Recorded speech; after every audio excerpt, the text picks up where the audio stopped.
Allah subhanahu wa ta'ala is giving us the example between kufr and iman. That just the way these cannot be the same, a'ma and basir, zulumat and nur, and wala zil wala harur, neither can shade and heat be the same. So in the same way, kufr and iman, sin and virtue, these cannot be the same as well. Zil means shade and harur means the heat. So when a person is in the shade, it is cooler, and when a person is out of the shade, it is warmer. So they aren't both the same. So just with these are not the same. Iman and kufr cannot be the same as well. And this is something that we as believers need to also grasp and comprehend and understand. That when Allah subhanahu wa ta'ala is giving so many examples to us here, that it just shows us that iman and kufr are not the same at all. So which means that the people of iman and those who are non-iman, who do not have iman, the people of disbelief are not the same, and they cannot never be the same.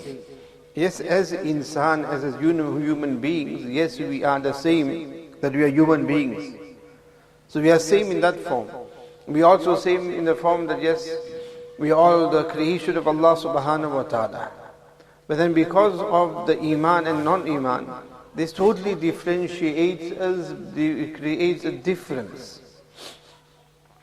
And the difference is that the person of iman, the entire practice, the ideology, the thinking, the way of life, everything is going to be totally different to one who doesn't have iman.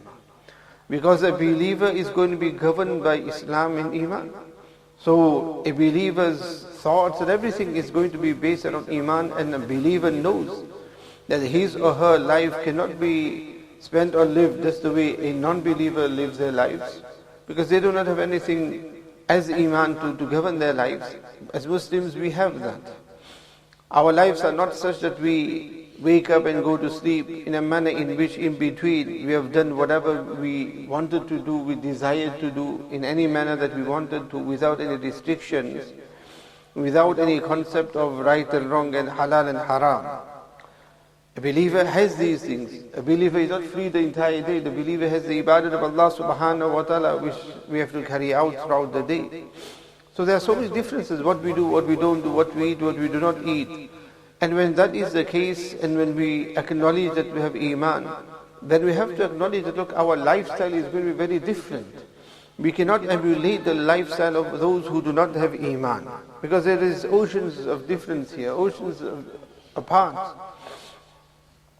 So we cannot expect that look, how are we going to live our life similar to theirs, and expect that we want to emulate the lives of those, because there is no similarity at all with regards to that element of kufr.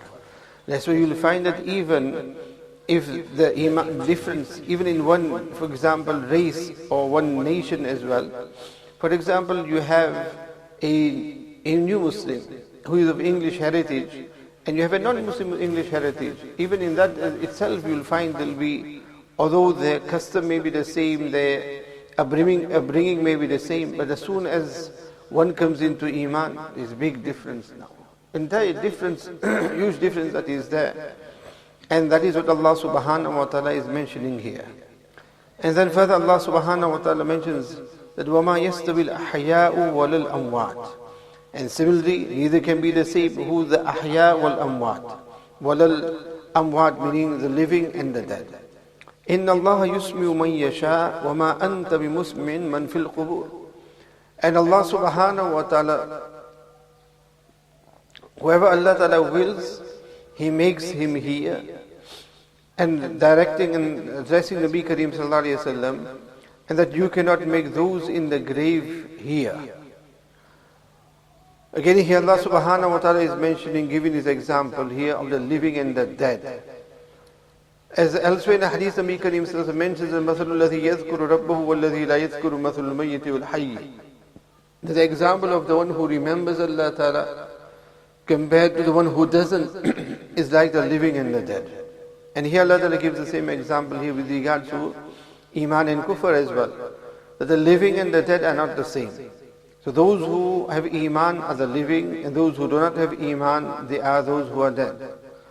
And then Allah Ta'ala says here, and this part of the verse where Allah Ta'ala mentions with regards to the listening in the grave, this verse is not related to the topic of Sima'ul Mawta, of the Mayyit hearing in the grave. That is something we covered previously. That is not what Allah Ta'ala is addressing here. Here Allah Ta'ala is mentioning as an example. An example that Allah Ta'ala gives here is to Nabi Kareem Sallallahu Ta'ala Sallam, that just the way if you were to go to the grave, and by going to the grave, if you were to give what nasihat and give advice to the mayyit who is a non-disbeliever, they're not going to bring Iman now. And the reason they won't bring Iman is because they're dead. They do not have the capability of bringing Iman. And that is the example Allah Ta'ala gives, that when it comes to the truth, that if Allah Ta'ala does not will, then these individuals, those who do not have Iman, people of Kufr, they're not going to believe anyway. No matter how much you try, Iman is not meant for them, they're not going to accept Iman. In anta illa nadhir, you are only a warner. That all you can do is warn them about the consequences if they do not believe. Other than that, you cannot force them to renounce kufr, you cannot force them onto Iman. You can only guide them and you can give them advice. The rest, Iman coming into their hearts, this is in the hands of Allah subhanahu wa ta'ala. So just the way you cannot address those who are in the grave and give them hidayat, those who Allah Ta'ala does not will, you cannot give hidayat to them. So this is not related to the Sima or Mauta, or whether it means that those in the grave can hear or not. That is a total entire separate topic. إِنَّا أَرْسَلْنَاكَ بِالْحَقِّ بَشِيرًا وَنَذِيرًا وَإِن مِّنْ أُمَّةٍ إِلَّا خَلَا فِيهَا نَذِيرٌ. Allah Ta'ala mentions that إِنَّا أَرْسَلْنَاكَ, verily we have sent you with the truth, بِالْحَقِّ بَشِيرًا, with the truth as a carrier of good news, وَنَذِيرًا, and a warner. A carrier of good news to the believers and a warner towards those who do not have Iman, meaning the consequences of not bringing Iman. And وَإِن مِّنْ أُمَّةٍ إِلَّا خَلَا فِيهَا نَذِيرٌ. And Allah subhanahu wa ta'ala mentions that a warner passed in every nation. وَإِن مِّنْ أُمَّةٍ, that never has there been any nation but Allah Ta'ala has sent a warner to them. That hence, no disbeliever can say on the day of Qiyamah that they didn't know what the truth was and they didn't know what Iman is. That every nation that came, Allah subhanahu wa ta'ala sent a warner in the form of a Nabi of Allah subhanahu wa ta'ala. And then after the demise of the Nabi, there were always the Hawariyin of the Anbiya alayhi salatu salam, who continued propagating Iman and Deen to them. So in this way, there was always someone who came to the previous ummahs. So there will be no excuse on the day of Qiyamah with regards to not believing. And this is a common question that people ask as well, that what will happen to those people who live in such remote parts of the world, wherein Islam did not come to them or they did not acquire any knowledge of Islam, will they be questioned or not? Allah subhanahu wa ta'ala will question them with regards to Iman. Allah Ta'ala will not question them with regards to Islam. Meaning with regards to Iman itself, Allah subhanahu wa ta'ala has granted and given insan, all insan. And those insan who Allah Ta'ala has not given that amount of mental capacity and understanding, then they're not bound to any rulings and shariat as it is. But those who Allah Ta'ala has given aql to, Allah Ta'ala has given them enough aql to contemplate and ponder over conditions around themselves and understand that, look, there must be a creator behind their creation as well as everything around them. That amount of aql Allah Ta'ala has given by default every single human being. And utilizing that aql should be sufficient for a person to bring Iman in Allah subhanahu wa ta'ala. But now a person may not have the full knowledge of what the masail of Aqidah is. Yes, they believe in one deity. There is one deity, one being who has created everything. And now because no Bashir and Nadir, meaning no Nabi has come to them. No Nabi has come to them, or no da'i has come to them, no alim has come to them, no deen has reached them in the form of Islam, they will not be questioned with regards to why they did not fast in the month of Ramadan, why they did not perform their salah, and the other elements of Iman with regards to the Akhirat. So these will be the people of Iman, meaning they have Tawheed in them. More than that they do not know of. So they'll be exempted from that. But they'll not be exempted from not worshipping, if they're not worshipping, or if they are idol worshipping or worshipping any other deities but Allah Ta'ala, that is something will not be accepted from them. So Allah Ta'ala says, إِنَّا أَرْسَلْنَاكَ بِالْحَقِّ بَشِيرًا وَنَذِيرًا. That verily we have sent you with the truth as a carrier of good news, meaning the bearer of good news, and a warner to them. وَإِن مِّنْ أُمَّةٍ لَخَلَ فِيهَا نَذِيرٌ and وَإِن يُكَذِّبُوكَ فَقَدْ كَذَّبَ الَّذِينَ مِنْ قَبْلِهِمْ. And Allah Ta'ala, consoling Nabi Kareem Sallallahu Ta'ala mentions that look, when يُكَذِّبُوكَ, if they reject you, then means that there is nothing new, because فَقَدْ كَذَّبَ الَّذِينَ مِنْ قَبْلِهِمْ, those before them also rejected. Because they also rejected those who came before, meaning the Anbiya alayhimus salatu wassalam. Those who came to them, they rejected them as well. So this is something that you will also be faced with. جَاءَتْهُمْ رُسُلُهُمْ, that the Rusul, means the messengers, brought to them بِالْبَيِّنَاتِ, clear signs. Meaning, and here the clear signs was the miracles. The various miracles that Allah subhanahu wa ta'ala sent the Anbiya alayhi salatu wasalam with. وَبِالزُّبُرِ, and the scriptures. وَبِالْكِتَابِ الْمُنِيرِ, and also the illuminating book, depending on, and whichever Nabi Allah Ta'ala sent a book as well. No Nabi came without a book. So there was always a divine book. And no divine book was sent without a Nabi either. So whenever Allah Subhanahu wa Ta'ala sent any of His divine books, Allah Subhanahu wa Ta'ala sent a Nabi with. Which just shows us that a person cannot be a DIY scholar, a person cannot learn deen on their own. If that was the case, then there would be no need for Allah subhanahu wa ta'ala to send Anbiya alayhi salatu wasalam. Allah Ta'ala would have just sent the kitab and look, fine, here's the kitab, and navigate through it, work through it, and follow it as you understand to. But every kitab Allah Ta'ala sent with it an individual. Why? Because it is the individual, as Nabi Kareem Sallam, وَيُعَلِّمُهُمُ الْكِتَابَ وَالْحِكْمَةَ وَيُزَكِّيهِمْ, the individual who can actually teach them what the book is. And a simple example of this is, if a person who wants to learn to swim, and what do? They get a book on how to swim. Now this is something maybe a bit outdated, that you look for a book and you start reading a book as how to swim. You don't need that anymore. Now is case of you just Google it and then you'll see all the videos as how a person should do things. So no matter how many videos you watch on how to swim, watch all the videos as there on YouTube with instructions as how to swim, and all the manuals as how to swim. So download all the PDF manuals as well and read through it, and then do what? Then go into the deep end, go into the swimming pool. On the basis of that, what's going to happen? You're not going to get far at all. Well, you will do. You're right at the depths of the pool. That's where you'll end up. And you've got the manual with you, you're looking at the manual, what's going to happen? You'll drown and the manual will drown, sink with you as well. Why? Because you need an instructor.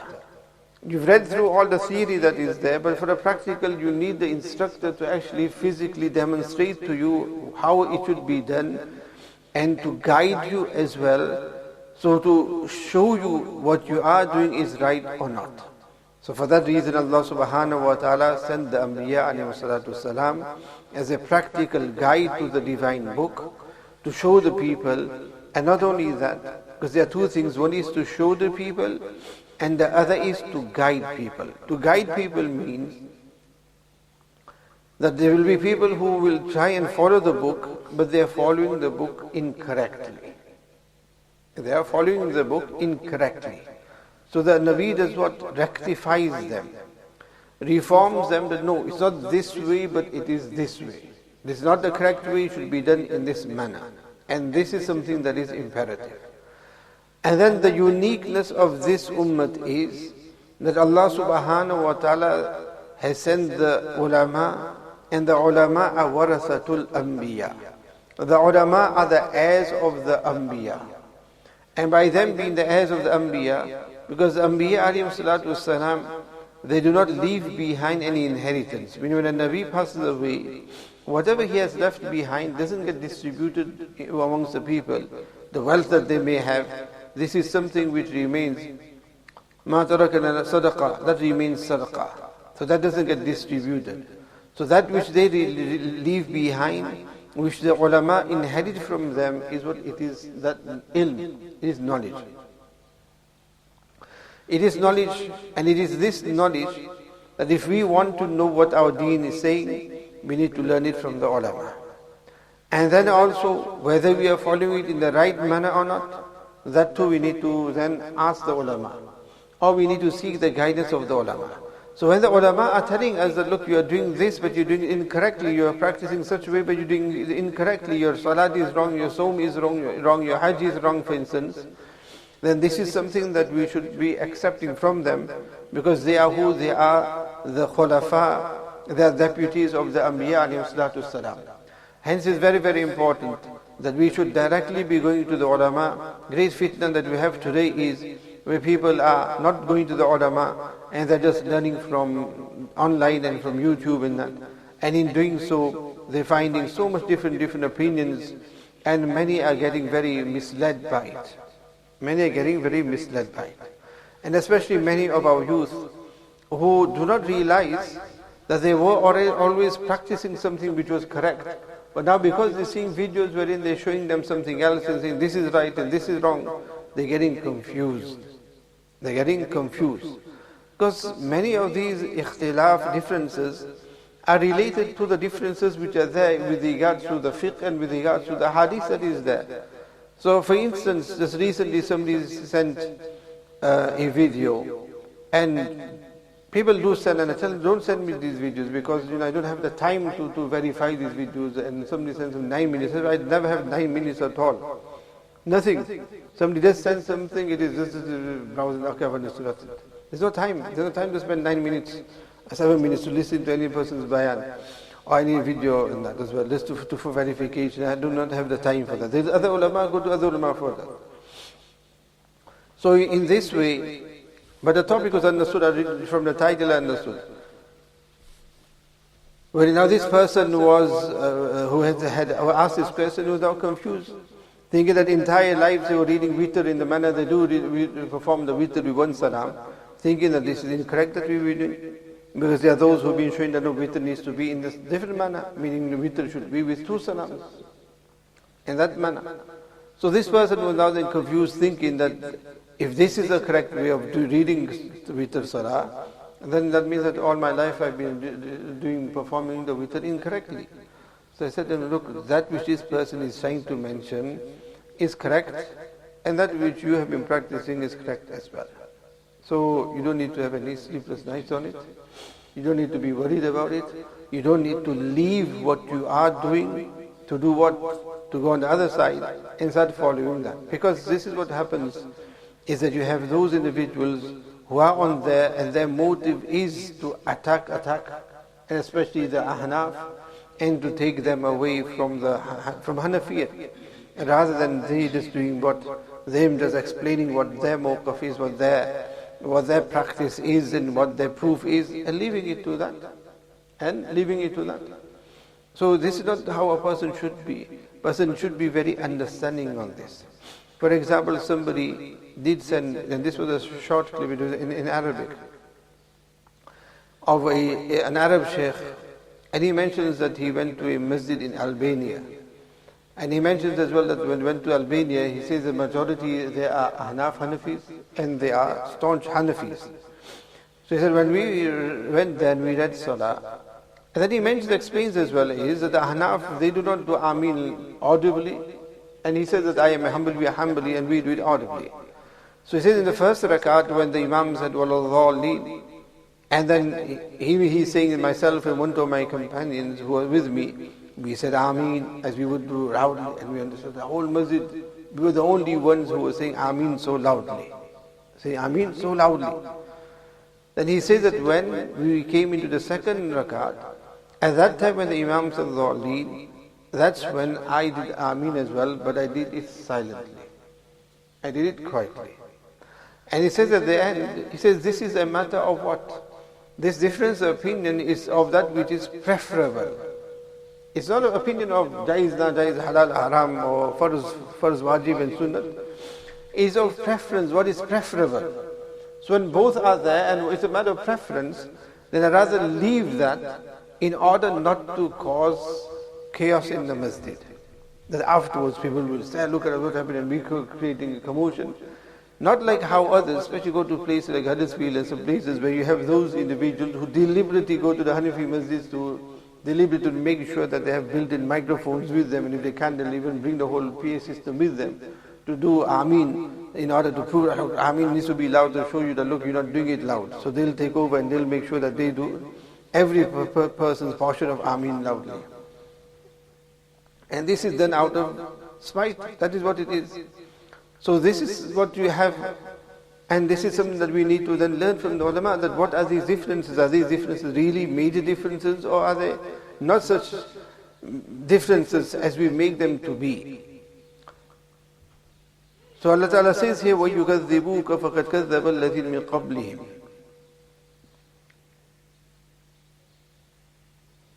During the British rule, a case went to the judge, and the case that went to the judge was with regards to Ameen bil Jahr. That should Ameen be done loudly or not?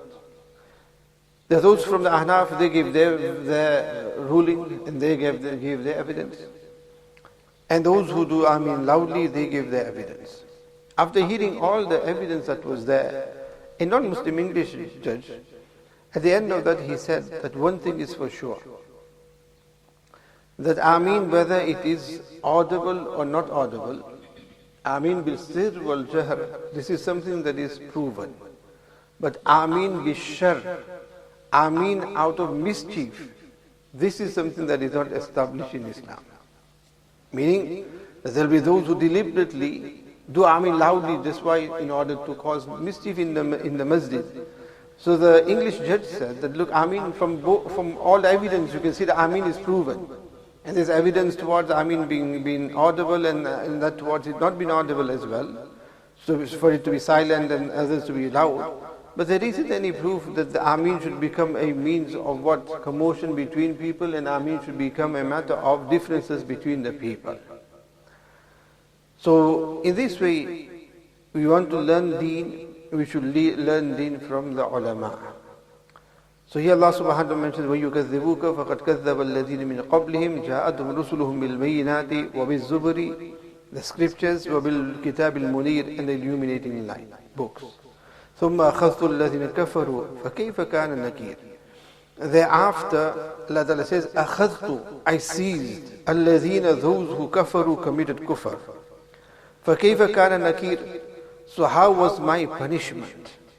So Allah Ta'ala says that after these people had rejected the Anbiya alayhi salatu wassalam, and after they had rejected the message of the Anbiya alayhi salatu wassalam, what had happened is, أَخَذْتُ, I had seized the meaning the punishment, I had punished those. الَّذِينَ كَفَرُوا.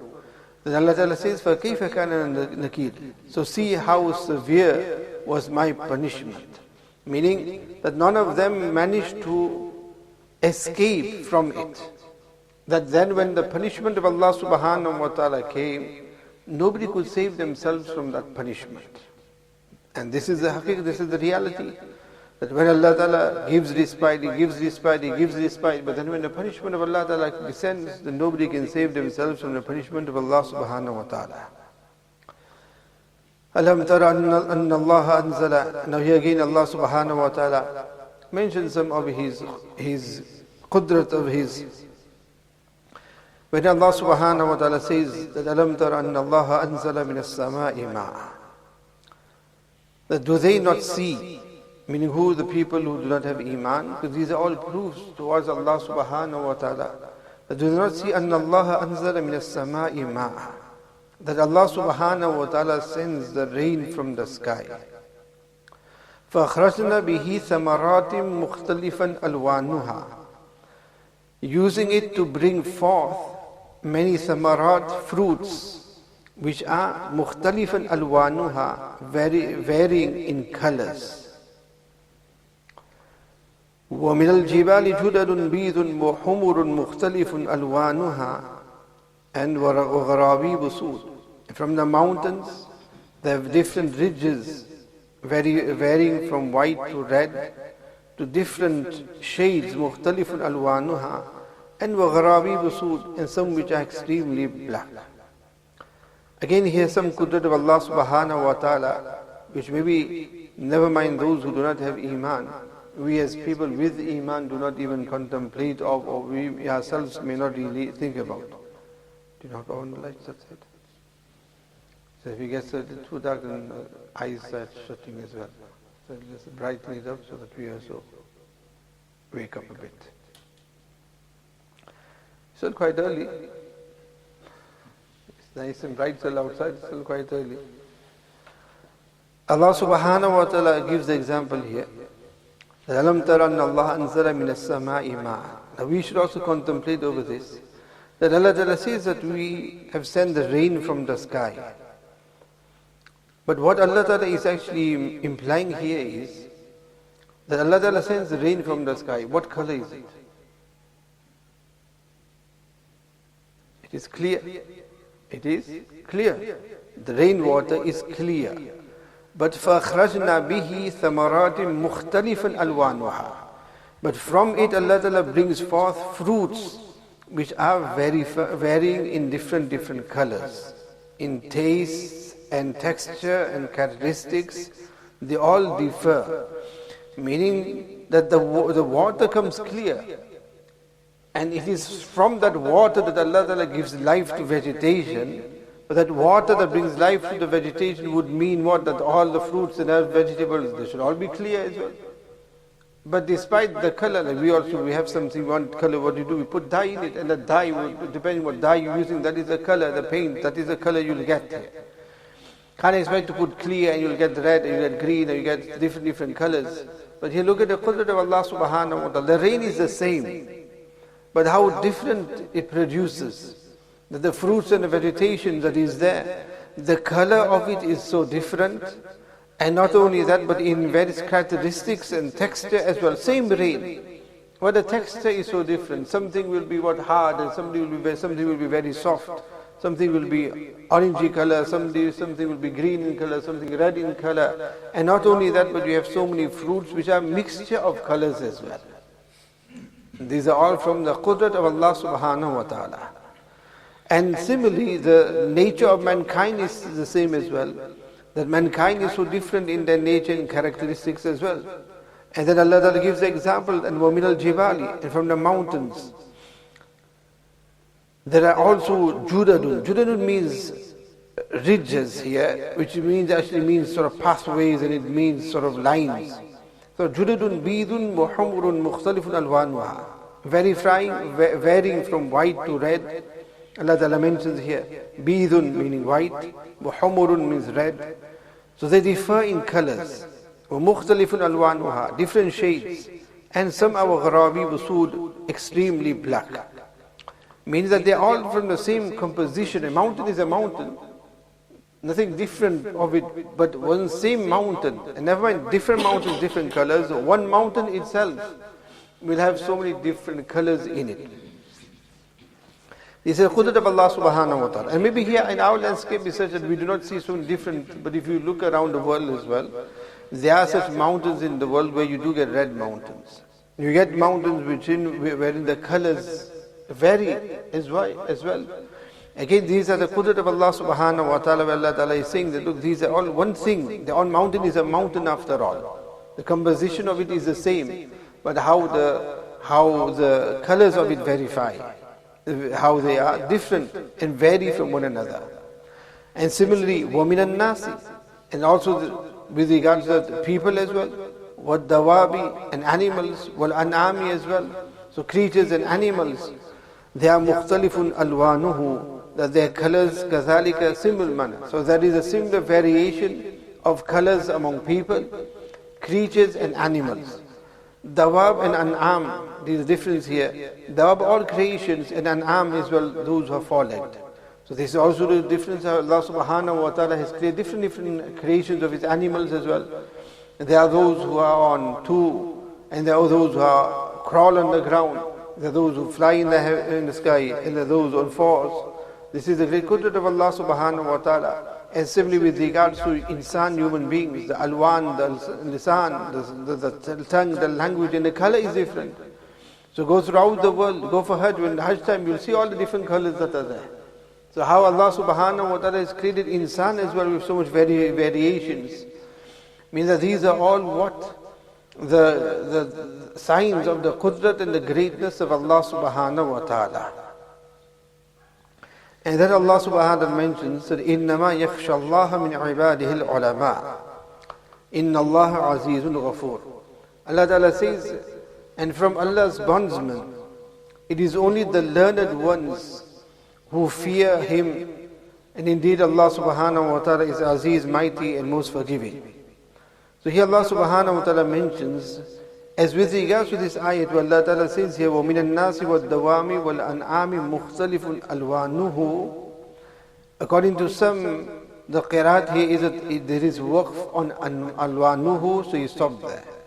كَذَلِكَ is to do with the next. So in this manner, إِنَّمَا يَخْشَى اللَّهَ مِنْ عِبَادِهِ الْعُلَمَاءِ.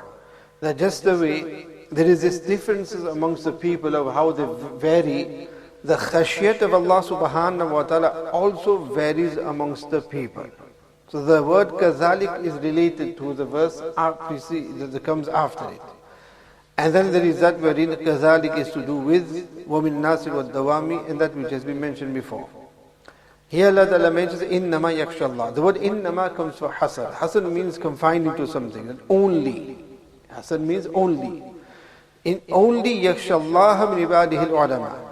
That only those who from the ulama are those from the servants of Allah subhanahu wa ta'ala who fear Allah subhanahu wa ta'ala the most. And this is also related to the verse we did previously, where Allah ta'ala mentioned that إِنَّمَا تُنذِرُ الَّذِينَ يَخْشَوْنَ رَبَّهُمْ بِالْغَيْبِ وَقَامُوا الصَّلَاةِ. Where Allah subhanahu wa ta'ala mentions here that to Nabi Kareem sallallahu alayhi wa sallam, that you can only warn those people who yakshawna rabbahum. That you can only warn those who fear their Rabb. Bil ghaybi, without seeing Him, wa qamu salah, and who establish salah. So who are those who yakshawna rabbahum? That Allah Ta'ala then explains further here that innama yakhsha Allah min ibadihi al-ulama. Now here where Allah subhanahu wa ta'ala mentions ulama here, the learned ones, who and what is meant by the ulama. There is a lot when it comes to the tafsir of this without burdening you with that tafsir, that is for the classrooms. And here the tafsir is different level of tafsir. Here the word ulama does not refer necessarily to those who are what we regard to be the ulama, as in the alims who are graduates from the universities and the ulums and that. Here with regards to ulama, it refers towards who? Those who have the understanding and the recognition of Allah subhanahu wa ta'ala. Meaning those who recognize Allah subhanahu wa ta'ala.